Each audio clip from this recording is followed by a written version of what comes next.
wonderful thing was that someone gave us $15,000.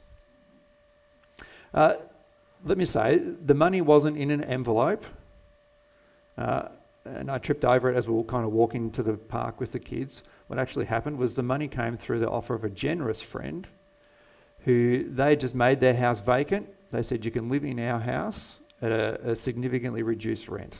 Over 3 years, that saved us $15,000. We had just moved into a new house. We didn't really want to move again, but we did. See, living by faith, it does not mean living with inaction, with no action. And that's what the blind man, that's his story. Often faith requires action that has to move in the direction that the Lord is calling us to, leading us to. And that's what the blind man's action does. It shows his faith, his confidence to follow Jesus' instruction and Jesus' word. And why does Jesus put the mud on the man's eyes? Well, I think it points us beyond the physical. Jesus is here to cleanse, not just to heal the body, but to cleanse within. And if you notice, the pool that he's sent to is the pool called sent. Jesus is the sent one who cleanses his people. Now, once the blind man is healed, a controversy starts. So in this story, right, we've got a few groups of people. There's the blind man. He's a witness to Jesus' healing work because it happens to him. Then there's the blind man's neighbours. They're a witness to Jesus' healing work because they've known him. In the story, there's the blind man's parents. They're a witness to Jesus' work. And then there's the Pharisees. They know that Jesus has healed him, so they're a witness to Jesus' healing work.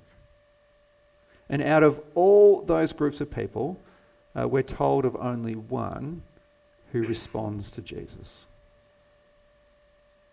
Now for us, I think sometimes it can be tempting to believe that having people witness the miraculous work of Jesus will result in people coming to Jesus. Or it's tempting for us to believe that if we were to somehow experience the miraculous work of Jesus in our own lives, it will bring us closer to God. Some people in some churches build whole ministries around that kind of idea. Yet so often, it's not how it actually works. In fact, if you were to go back and have a look at the story in John 6, Jesus is with some people who were beneficiaries when he fed the 5,000, when he fed a large crowd of people with just a few loaves of bread and some fish. And many of that crowd are drawing to Jesus again. And he says to them, you're seeking me, but you're not seeking me for the signs that you saw. That is, you're not seeking me for what I taught you about myself through the feeding of so many people. You ate your fill of food, and you just want to come and get more from me. And then at the end of that discussion, you see many of the disciples, they leave. So they might have been following Jesus, but they weren't really followers of Jesus.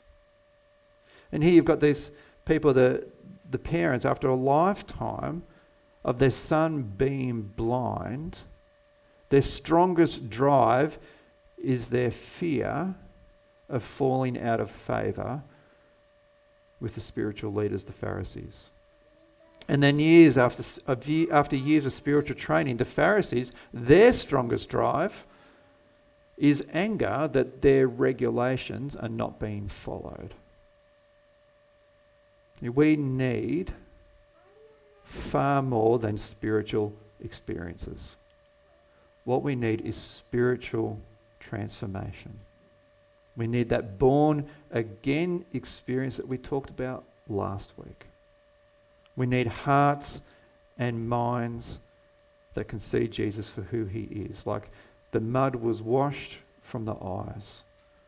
We need the stain of sin removed from within. See, not seeing Jesus, not perceiving Jesus as the reference point of the universe, as the one who gives us understanding for our existence, that's the great blindness. That's the tragic blindness. That's the darkest of darknesses to be in. It's devastating blindness. It's destructive. It's eternal.